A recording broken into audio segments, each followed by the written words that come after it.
할렐루야. 우리 옆 사람과 인사 나누겠습니다. 주님 이 손을 꼭 잡고 가소서. 우리 한 번 더 인사하겠습니다. 이 꽃처럼 아름답게 되기를 축복합니다. 할렐루야. 주님의 이름으로 축복합니다. 서기관과 바리새인들이 음행 중에 현장에서 잡힌 여인을 예수님께 끌고 와서 여쭈었습니다. 선생님, 이 여자가 음행 중에 현장에서 잡혔거든요. 모세의 법에는 이런 여자를 돌로 치라고 했는데 선생님은 뭐라 말씀하시겠습니까? 로마의 지배에 있거든요.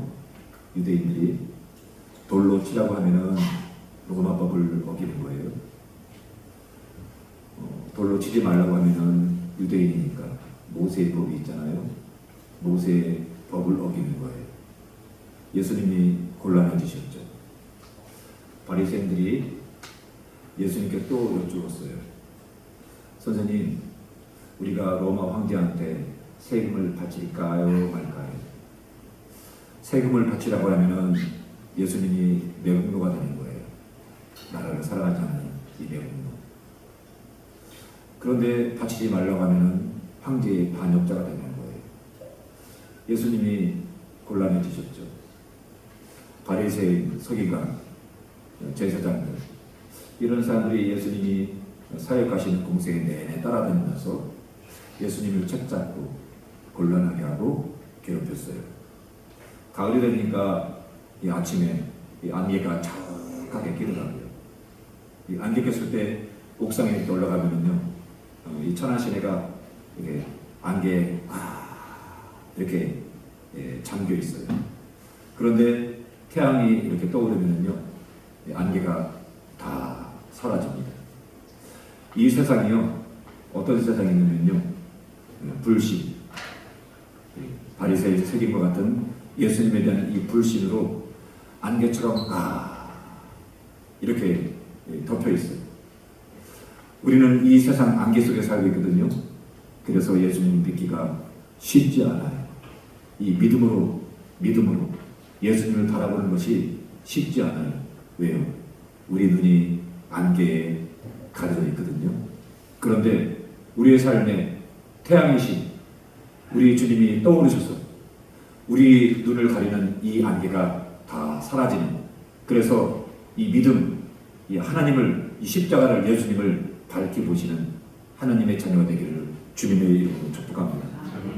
바리새인 중에 지도자 한 명이 안식일에 예수님을 자기 집에 초대해서 식사를 같이 했어요. 이 지도자라는 말을 개역 성경은 두령, 보스 이렇게 번역을 했고, 킹제임스 성경은 조직의 장, 칩 이렇게 번역했고, 스탠다드 바이블은 룰러, 통치자 이렇게 번역을 했어요. 그러니까 이 바리새인은 어떤 사람이냐면요, 바리새인 중에서도 아주 영향력 있는 인사예요. 이 중요한 인사가 안식일에 예수님을 자기 집에 초대해서 식사를 같이 하는 것입니다. 최고 지도자급이 예수님을 초청했으니까 그 밑에 다른 바리새인들도 그 자리에 함께 있었겠죠. 그런데 이 식사 분위기가 좀 이상해요. 1절에 이렇게 말씀해요. 안식일에 예수께서 한 바리새인 지도자의 집에서 떡 잡수시러 들어가시니 그들이 엿보고 있더라. 그랬어요. 바리새인들이 예수님을 초청해놓고 이렇게 삐뚤어진 눈으로 엿보고 있는 거예요. 6장 7절에도 아주 비슷한 분위기가 연출되어 있어요. 6장 7절에 서기관과 바리새인들이 예수를 고발할 증거를 찾으려 하여 안식일에 병을 고치는가 엿보니. 여기도 안식일 날 예수님을 엿보고 있어요. 여러분, 예수님을요, 엿보지 마세요. 교회를요, 간보지 마세요. 소요한 목사를 엿보지 마세요. 교회에 오셨으면요, 마음을 활짝 열고 예수님을 직접 대면하세요. 예수님은 살아계신 하나님입니다. 안식일에 회당 예배가 끝난 다음에 사람들을 자기 집으로 초대해서 식사를 같이 하는 것, 안식일 만찬을 하는 것은 당시 아주 좋은 풍습이었어요. 안식일에 사람들을 자기 집에 초청해서 식사를 같이 하는 것은 더 경건해 보이고 또 율법에 더 신중한 사람으로 여겨졌습니다. 바리새인들은 이 안식일날 아주 복된 축복된 이 날에 은혜로운 자리를 마련해서 예수님을 초청한 거예요. 그런데 사실은 큰 은혜를 가정한 아주 큰 함정이었던 거예요. 제가 한 몇 주 전에 창세기 3장을 설교하면서 이 뱀이 인간이 타락하기 전에는 아주 고상하고 아름다운 피조물이라고 그랬죠. 이렇게 설교를 했더니 점심 식사 하는데 한 집사님이 뱀이 아름답다는 게 상상이 안 간다고 이렇게 말씀을 하세요. 예. 저도 상상이 안 갑니다. 뱀이 아름답다는 거예요. 그런데 우리가 생각하는 것 그 이상으로 뱀은요, 권모술수에 아주 능합니다. 만약에 뱀이 지금의 흉측한 모습이었다면 마귀는요, 사탄은요, 아담과 하와를 유혹할 때 뱀을 자기 도구로 쓰지 않았을 것입니다. 저는요, 아름답다고 했는데 바울은요, 이 마귀를요, 더 심하게 말했어요. 뭐라고 하냐면요, 광명의 천사로 위장한다. 빛의 천사라는 말로 바울이 말을 했어요. 욥기에 보면은요, 하나님의 총회가 있는데 이 사탄이요, 하나님 앞에 왔어요. 그런데 어디에 있었냐면요, 하나님의 아들들 사이에 끼어 있었다, 이렇게 말을 해요. 왜 이런 표현을 하고 있을까요? 마귀가요, 하나님 앞에서 하나님의 사자들, 천사들 사이에서 마치 하나님의 아들인 것처럼 가면을 쓰고 있는 거예요. 하나님이 모르실 일은 없지만 이렇게 마귀가요, 하나님의 아들, 천사, 광명의 천사로 자신을 위장을 하는 것입니다. 이런 말씀은 모두 사탄이 자신을 아주 아름다운 모습으로 치장한다는 의미입니다. 바리새인들은 아주 은혜로운 모습을 가장해 예수님을 함정에 빠뜨리려고 했습니다. 예수님은 이 모든 술수들을 다 간파하셨지만 피하지 않으셨어요. 왜냐하면 예수님은 인간이 만든 함정보다 더 훨씬 크신 분이기 때문입니다. 마귀는 예수님을 빠뜨리기 위해 끊임없이 함정을 받습니다. 그러나 예수님은 한 번도 마귀의 함정을 피하지 않으셨습니다. 왜냐하면 예수님을 빠뜨릴 수 있는 함정이 이 세상의 어떤 곳에도 존재하지 않기 때문입니다. 예수님은요, 함정보다 크신 분입니다. 예수님은요, 우리 인간의 문제보다 크신 분입니다. 여러분, 인생을 살다가 함정에 빠져올라가, 여러분, 그때 예수님을 꽉 부여잡기를 주님의 이름으로 소원합니다. 왜요? 예수님은요, 너무 크신 분이기 때문에 함정에 빠질 수가 없어요. 우리가요, 함정에 빠질 때 예수님을 꽉 부여잡으면 더 이상 함정에 빠지지 않아요. 그리고 예수님을 부여잡고 밖으로 나올 수 있습니다. 여러분, 예수님은요, 우리 문제보다 크신 분입니다. 예수님은요, 우리 함정보다 크신 분입니다. 어떤 사람이 하나님께 물었어요. 하나님, 10억이 하나님께 얼마나 되나요? 그거 푼돈이지. 그래요? 그러면 1000년은 하나님께 어느 정도 되죠? 그거 1초도 안 돼. 이 사람이 잠시 생각하더니 하나님께 한 푼만 주세요. 그랬어요. 그러자 하나님께서 이 사람한테 1초만 기다려라 그러셨대요. 내 수준으로 하나님을 생각하지 마세요. 인간적인 수준으로 하나님을 이렇게 재단하지 마세요. 하나님은요, 우리가 생각하는 것보다 훨씬 크신 분입니다. 하나님은요, 문제보다 크신 분입니다. 엿보다는 말이 원래 이런 뜻입니다. 아주 자세히 관찰하다. 아기를 가지고 살펴보다. 잠복하고 기다린다. 그러니까 이 바리새인들은요, 함정을 파놓고요, 예수님을 초청했어요. 그리고 잠복하고 기다리는 거예요. 아기를 가지고 삐뚤어진 눈으로 예수님을 살펴본 거예요. 여러분, 그런데 이거 무서운 겁니다. 왜요? 지금은요, 이 바리새인 같은 이 세상 사람들이 예수님 대신에 교회를, 목사를, 여러분들을 이렇게 살펴보고 자세히 관찰하고 있기 때문입니다. 마태복음 5장 14절 15절에 너희는 세상의 빛이라. 산 위에 있는 동네가 숨겨지지 못할 것이요, 사람이 등불을 켜서 말 아래 두지 아니하고 등경 위에 두나니 이러므로 집안 모든 사람에게 비치느니라. 예수님은 세상의 빛입니다. 예수님이 이 땅에 오신 이유는 골짜기에 숨어서 빛을 감추기 위해서이 아니라 산 꼭대기에 올라가셔서 이 세상에 당신의 빛을 비추기 위해서입니다. 그런데 예수님이 가셨어요. 예수님이 가버리셨다니까요. 그 자리에 저와 여러분을 두셨어요. 너희는 세상의 빛이다. 여러분, 저와 여러분은요, 예수님이 서셨던 산 꼭대기에 두셔가지고 우리 대신 이 세상에 예수님의 빛을 비추게 하셨어요. 그런데 그 빛이 예수님은 착한 행실이다. 이렇게 말씀하셨어요. 여러분, 저와 여러분이 착한 행실로 이 세상을 비추시는 하나님의 자녀 되기를 주님의 이름으로 축복합니다. 그러면 나쁜 행실은 뭐예요? 검은 빛이죠. 마귀의 빛이죠. 여러분, 저와 여러분이 착한 행실의 빛으로 이 세상을 비추시는 하나님의 자녀 되기를 예수님의 이름으로 축복합니다. 2절에 주의 앞에 수종병 든 사람이 있는지라. 그랬어요. 수종병. 이 수종병은요, 이 인체 조직 안에서 형성되는 액체가 있거든요. 수분, 물이 있어요. 그런데 이 물이 세포벽이나 신체 기관에 빈 부분이 있습니다. 이 부분에 들어가는 거예요. 그래서 물이 계속 흘러야 되는데 이게 점점 모이는 거예요. 흐르지 않고.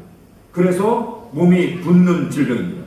현대의학에서는 부종이라고도 하고 한의학에서는 수기, 수창, 수병 이렇게 말해요. 물수자예요. 그러니까 이 수종병은요, 물병이에요. 물병. 지금은 치료가 가능하지만 지금 너무 잘 되죠.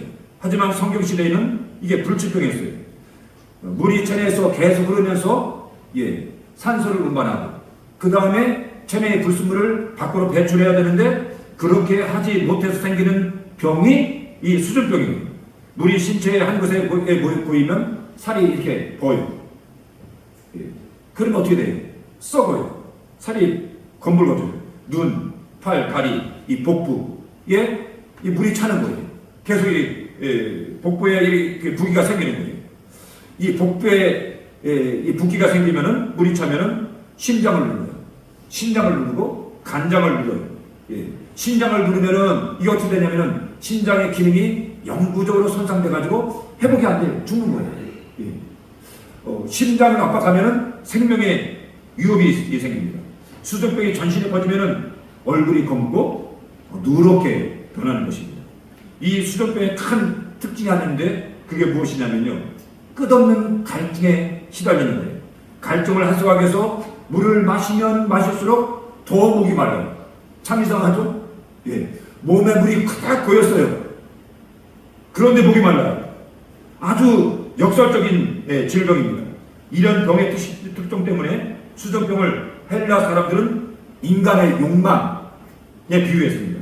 병력적인 이야기가 없기 때문에 수족병에 걸린 사람들을 돈에 미친 사람, 돈에 환장한 사람 이렇게 말을 했어요. 그런 민수기 5장에 보면은요, 음행한 것으로 의심되는 여자가 이 성소에 있는 물을 마시면 진짜 죄를 지면은 이 몸이 배가 이렇게 불러온다고, 붓는다고 이렇게 말을 했습니다.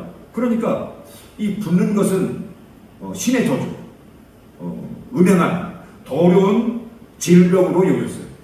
그러니까 이 병에 걸리면요, 병 때문에 고통스럽기도 한데 더 고통스러운 것은 무엇이냐면요, 신의 저주를 받은 사람, 더러운 사람, 이런 눈초리가 따라다니는 것입니다. 욥이 고난당할 때 온몸에 종기가 생겼어요. 우리 병의 말에 종기로 되어 있는데 아마 이 종기는요, 악성나병이었을 것입니다. 악성나병. 악성나병은요, 하나님의 저주처럼 당시 더러운 질병이었습니다. 이 종기는 악성나병이기 때문에 욥이 고난당할 때 사람들의 눈초리예요. 사람들이 그러는 거예요. 친구들이 그러는 거예요. 이웃이 그러는 거예요. 뭐라고요? 너 나쁜 사람이야. 나쁜 엑스라고. 사실대로 회개하라고. 너 죄인이라고. 계속 이렇게 긁어대니까 이 욥이요, 몸이 만신창이 됐는데 위로자가 없어요. 그러니까 영혼까지 만신창이가 된 거예요. 수족병에 걸리면 사람들의 편견에 시달려야 했습니다. 누가복음을 기록한 누가는요, 헬라 사람이에요. 그러면서 의사예요. 헬라 문화와 이 수족병에 대해서 누구보다 잘 아는 사람이었습니다. 누가는 예수님의 행적을 기록하면서 마태도 안 기록하고 마가도 안 기록하고 요한도 기록하지 않은 이 수족병에 대해서 여기 딱 한 번 기록하거든요. 왜 누가는 아무도 관심 갖지 않는 이 수족병자를 고쳐진 사건을 여기에 기록했을까요? 누가는 이 병으로 당시 바리새인들과 율법사들이 가지고 있는 끝없는 이 인간의 욕망을 지적하고 있는 것입니다. 7절에 우리 6절까지 읽었잖아요. 7절 이렇게 말씀합니다. 청함을 받은 사람이 높은 자리 택함을 보시고 그들에게 비유로 말씀하여 이르시되, 높은 자리, 이 갖고 싶은 거거든요. 16장 14절 다음 장입니다. 바리새인들은 돈을 좋아하는 자입니다. 누가 그렇게 기록한 거예요? 예? 바리새인은 하나님의 말씀을 갖고 있었거든요. 예. 너무 많이 갖고 있었죠. 그런데 하나님 말씀보다 돈을 더 사랑했습니다. 사람의 생명보다 높은 자리, 이 세상 욕망을 탐하는 자들이었습니다. 누가복음을 당시 로마에 고위 갈렸던 데오빌로라는 사람한테 이 누가복음을 썼거든요. 예? 누가는요, 고위 갈렸던 이 데오빌라에게 세상 욕망은 수족병 같은 거라고. 세상 권력, 이 명예, 물질은 이 수족병과 같은 거니까 이 데오빌로한테 이 세상 욕망을 따라가지 말고 질 대신 예수님, 생명 대신 예수님을 따라 살 것을 요청하고 있는 것입니다. 누가복음의 원저자 되신 성령께서 오늘 우리에게 예수님 믿으면서 말씀도 갖고 있고 구원도 소유했고 영적인 생명도 소유했는데 여전히 이 세상 욕망 물질을 끊임없이 탐하는 이 영적 수종병자가 되지 말라고 우리에게 교훈하고 있는 것입니다. 여러분, 바리새인들은 말씀을 회당 안에 있었습니다. 그런데 수종병자였습니다. 여러분, 저와 여러분이 교회 안에서 찬송하고 기도하는데 영적인 수종병자가 되지 않기를 예수님의 이름으로 축복합니다. 결혼 30주년을 맞이한 60세 동갑 부부가 있었습니다. 결혼기념일 60세 이 부부가 있는데 60세에 한가해요. 결혼기념일에 천사가 나타나서 소원을 각각 하나씩 들어주겠다고 했어요. 아내가 먼저 말했어요. 그동안 워낙 가난해서 여행도 제대로 못했는데 세계 일주여행 한번 해봤으면 좋겠다고 그랬어요. 그랬더니 천사가 즉시로 한국 보내고 여행 경비를 그대로 주는 거예요. 소원을 말하자마자 즉시로 들어주는 것을 본 남편이 아내의 눈치를 살살 살피더니 어떻게 웃으면서 이렇게 말하는 거예요. 나보다 30살 젊은 여자와 살았으면 좋겠습니다. 이러는 거예요. 60세 노인이. 예. 그 말에 천사는 이렇게 말하는 거예요. 그동안 두 분이 열심히 살아서 드리는 혜택인데 안 들어줄 수도 없고 아무튼 들어드리기는 하겠지만 그러나 참 이상한 소원도 있네요. 라면서 남편을 향해서 천사가 날개를 폈습니다. 그런데 젊고 예쁜 새댁이 신부가 나타날 것으로 생각했는데 남편이 확 늙어가지고 90세 노인이 되어버린 거예요. 지나친 농담은 자신의 분수를 모르게 하는 것입니다. 성경을 이렇게 묵상하면서 수정병 이런 생각을 해봅니다. 성경에서요, 은혜가 물에 비유됩니다. 이슬에 비유됩니다. 또 은혜가요, 말씀에 비유됩니다. 또 뭐 물이 환난 고통을 비유하기도 하지만요, 은혜가요, 말씀, 은혜 이런 것에 비유되거든요.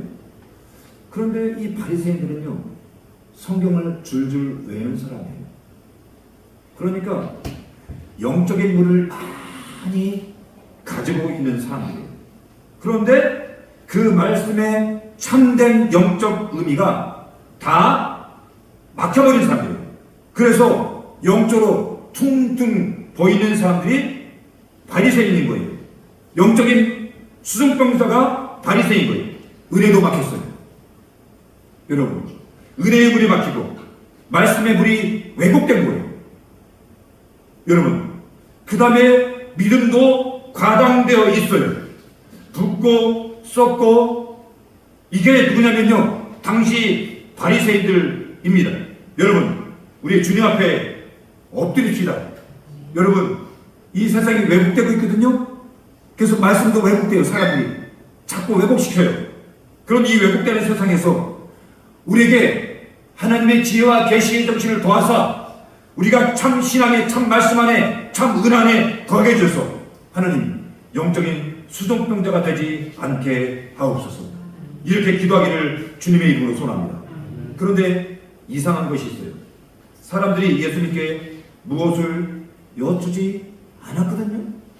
그럼 예수님이 대답하셨다고 해요. 3절에 예수께서 대답하여 율법사들과 바리새인들에게 이르시되, 여기 보면은 2절에 누가 묻지 않으셨거든요. 예수님이 뭘 여쭈지 않았어요. 그런데 예수님이 그냥 대답하시는 거예요. 혼자. 예수님은 아무도 질문하지 않았는데 혼자 대답하고 계세요.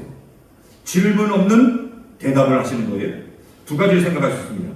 하나는 누가가 계속 반복되는 사람들의 이상한 질문을 굳이 기록할 필요가 없었다는 거예요. 계속 꼬부라진 질문을 여기서 하고 저기서 하고, 그냥 누가가 똑같은 질문을 안 하고 예수님의 대답만 기록했다는 거예요. 다른 하나는 수정병자를 데려다 놓고 어떤 게 아는지 이렇게 엿보는 바리새인들의 마음을 아시고 예수님께서 그냥 대답하신 것입니다. 어쨌든 사람들은 질문 같지 않은 질문으로 예수님을 괴롭혔어요. 제가 신학교 다닐 때 이제 고 김인호 교수님이 구약론을 가르치셨는데, 이거 지금 돌아가셨는데 이제 정신대학 총장을 하시고 합동교단의 아주 유명한 원로 교수님이신데, 이분이 저를 많이 사랑해 주셨어요. 뭐를 물어보시면은요, 대답을 안 해주세요. 진리를 너무 그렇게 쉽게 하려고 하지 마. 그러면 안 가르쳐 주시는 거예요. 쫓아가셔가지고 제가 쫓아다니면서 교수님 왔다 가서 교수님 이게 뭐죠? 궁금하네요. 진리를 그렇게 하려고 그래. 그 대답을 안 하세요. 나중에 한참 있다 조금 가르치고 이런 분이셨어요. 근데 아주 이분이 성경을 잘 가르치셨는데 구약 제자 중에 요제를 설명해 주셨어요. 요제를 설명하시는데 요제는 이렇게 흔드는 제사라는 거예요. 하나님께 흔들어서 드리는 제사라고. 그 제가 강의를 하시는데 문득 이런 생각이 드는 거예요. 가만히 보니까 제가 기도할 때 몸을 이렇게 흔들거든요. 이렇게 흔들잖아요. 그렇죠. 기도하면서 이렇게 흔들잖아요. 제가 이것도 요제인가? 나를 받으십시오 이런 뜻인가?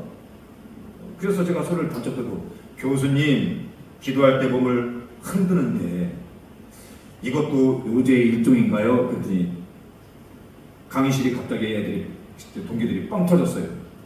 웃어버려요. 교수님이 기가 막히셨는지 대답을 안 하시고 제가 바로 앞에 앉았거든요. 한참을 저를 쩌라쩌라 쳐다보시는 거예요. 민망할 정도로. 예. 나중에는 대답하셨는데 너무 터무니없다고 생각하셨는지 대답을 안 하세요. 국민일보에 실린 기사입니다. 어떤 분이 어릴 적에 할아버지가 이런 이야기를 들려주셨다는 거예요.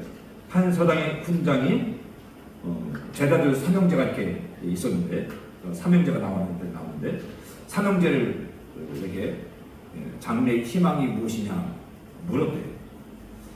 첫째는 장원급제에서 정신이 되는 게 꿈입니다 라고 대답을 했고, 둘째는 나라를 지키는 장군이 되고 싶습니다 라고 대답을 했어요. 그런데 막내가 뜬금없이 저는 개똥 3개를 갖고 싶습니다 라고 대답을 한 거예요. 훈장님이 고개를 갸우뚱하면서 개똥은 어디다 쓰려고? 라고 물었더니 이 셋째가 개똥 하나는 공부도 안 하면서 정승이 되겠다고 하는 형 입에 넣어주고 싶습니다. 이 기사를 보니까요. 요즘 그 정치인들 입에 넣어주고 싶다 이런 생각이 들더라고요. 정치인들의 개똥을 들어야 되고요. 또 하나는 자기보다 겁이 많으면서 장군이 되겠다고 하는 둘째 형 입에 넣어주고 싶습니다 라고 했대요. 훈장이 깜짝 놀라서 격양된 목소리로 그럼 나머지 개똥은 어디에 쓰려고 하느냐 물었어요.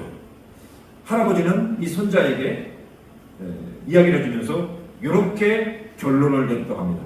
살면서 헛된 꿈에 젖은 사람을 칭찬하는 훈장의 입에 3번째 개똥을 넣어주지 않으면 그 개똥은 내 몫이 내 입에 들어갈 것이다 라고 했답니다. 누가는 누가복음을 기록하면서 개똥 같은 바리새인들의 질문, 개똥 같은 이 말들을 굳이 하나님의 말씀과 같이 기록할 필요가 없었던 것 같습니다.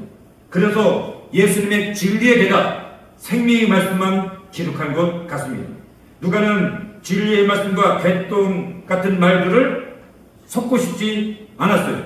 개똥과 생명, 개똥과 진리를 분별하지 못하면 그 개똥이 내 입에 들어갑니다. 여러분, 그런 더 심각한 문제는 뭐냐면요, 사람들이 개똥을 먹고도 그 개똥을 먹은지 몰라요. 개똥을 먹어도 좋다고 하고 있어요. 이 세상이요. 여러분, 저와 여러분에게 지와 계시의 정신이 있기를 주님의 이름으로 축복합니다. 그래서 개똥을 먹고 좋다고 하는 것이 아니라 여러분, 이 생명의 진리의 말씀이 우리 영혼을 만족시키는 역사가 있기를 주님의 이름으로 축복합니다. 예수님은 수족병 걸린 사람을 데리고 가셔서 고쳐 보내셨습니다. 4절, 그들의 잠잠함을 예수께서 그 사람들을 데려다가 고쳐 보내시고, 예수께서 그 사람을 데려다가 라고 하셨어요. 데려다가라는 말이 이런 뜻이에요. 꽉 잡다, 도와주다, 굳게 지키다, 단단히 붙잡다, 이런 뜻이에요. 제자들이 배를 타고 갈릴리 바다를 건너가는데요, 풍랑을 만나가지고 아주 힘들었어요. 그때 예수님께서 물 위로 이렇게 걸어오시는 거예요.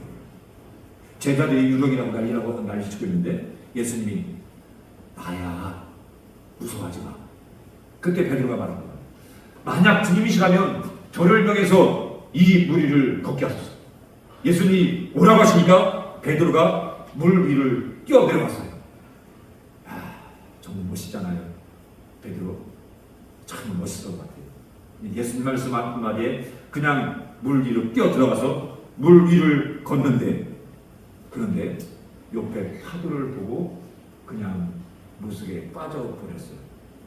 베드로 예수님 살려달라고 외치자 예수님이 오셔가지고 베드로 손을 잡으셨습니다. 마태복음 14장 31절에 이렇게 기록되어 있습니다. 예수께서 즉시 손을 내밀어 그를 붙잡으시며, 예수님이요, 위에서 안으로 빠져가는 베드로를 위에서 꽉 잡으셨어요. 여기 예수님이 그를 붙잡으셨다고 했는데, 여기 붙잡으셨다는 말과 오늘 읽은 본문에 데려가다 라는 말이 똑같은 단어예요. 그러니까 예수님께서 이 수술병 걸린 사람을 남들은 더럽다고, 부정하다고, 재수없다고, 기피하고 피하고 침뱉는데 예수님은 더러워하지 않으시고 오히려 예수님을 꽉 잡으셨어요. 제 생각은요, 우리 주님이, 성경에는 그렇게 나와 있지 않지만 우리 주님이 이 사람을 한 손으로 잡은 게 아니라 두 손으로 잡았을 것 같아요. 예? 그리고 데려가실 때 어떻게 하냐면요, 그냥 손을 끄는 게 아니라 이렇게 옆구리를 잡고 끌어가셨을 것 같아요. 제 생각이에요. 성경은 아닙니다. 제 생각이에요. 예? 예수님이 이 사람들이 더럽다고, 신의 도전을 받았다고 그 사람을 두 손으로 꽉 잡고 당신의 있는 곳으로 가셔서 이 사람을 고쳐 주셔서 보냈어요. 여러분, 예수님이 저 위에서요, 여러분을 꽉 잡고 계십니다. 염려하지 마세요. 두려워하지 마세요. 예수님이 여러분을 꽉 붙잡고 계십니다. 조금 전에 주님이여 이 손을 꼭 잡고 가소서라는 찬양을 불렀죠. 이 곡은 원래 과거에 한국교회가 정말 많이 부른 노래입니다.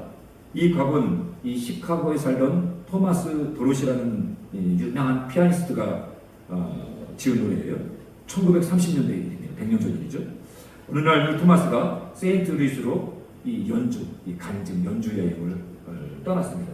한참 관계로 뜨거운 호응을 받고면서 연주를 하고 있는데 행사 주최 측으로부터 쪽지를 하나 받았어요.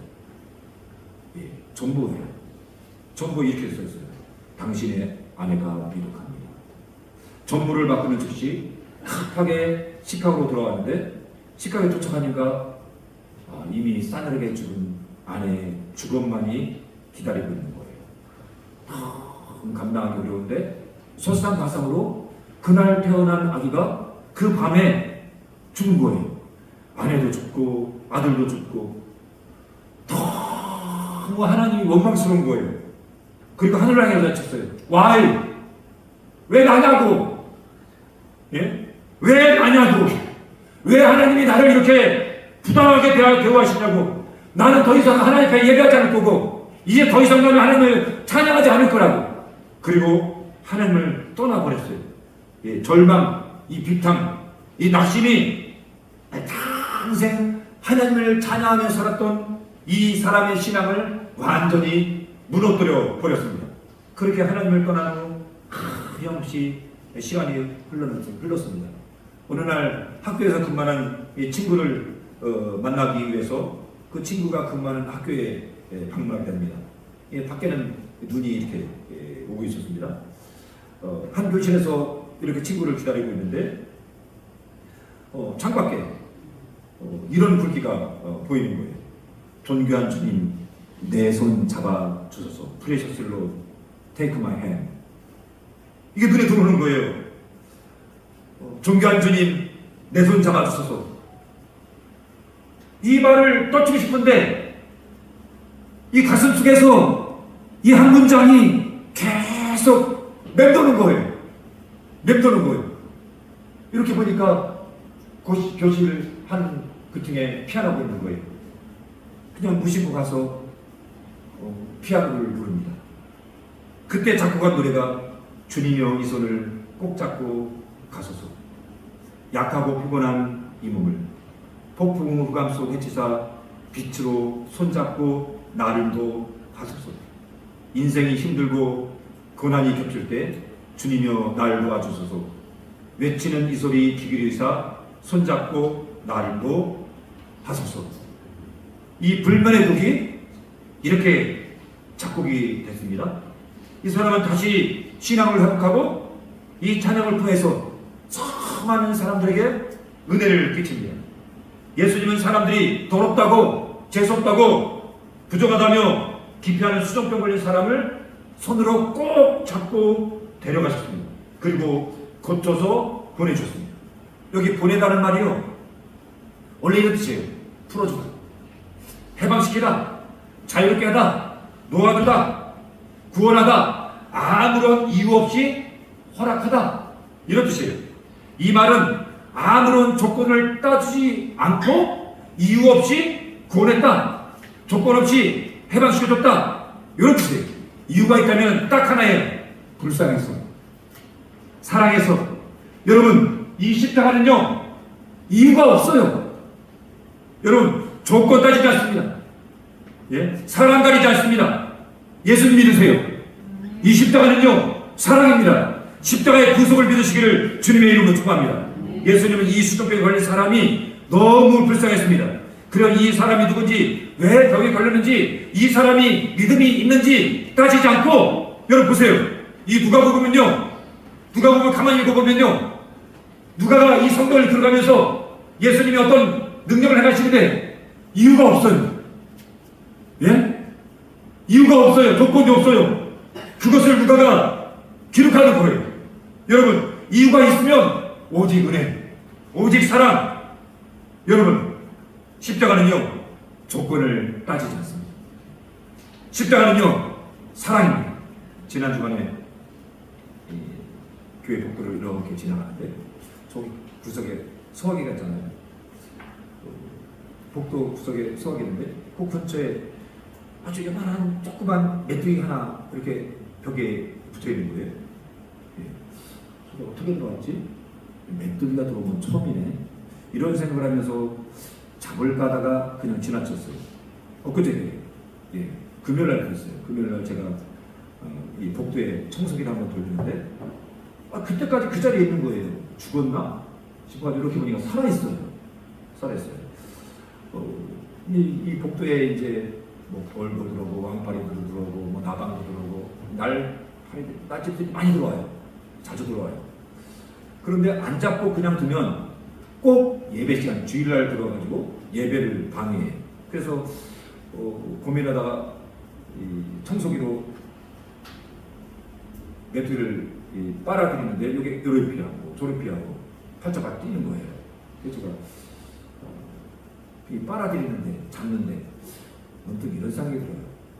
좀 미안하다, 좀 불쌍하다, 이런 생각이 들어요. 근데 잡아야 되기 때문에 그냥 잡았어요. 자꾸 청소기 계속 돌리는데 계속 여기 속에 청소기 속에 엄청 답답할 텐데, 엄청 더러울 텐데, 그냥 죽을 텐데, 내가 너무 잔인하지. 어떻게 이렇게 고통 속에 죽이나? 저것도 하나님의 창조물 생명체인데, 이런 생각이 자꾸 들어가지고, 너무 불쌍하다는 생각이 자꾸 들어가지고 살려줘야 되겠다. 청소기를 열어야 되겠다.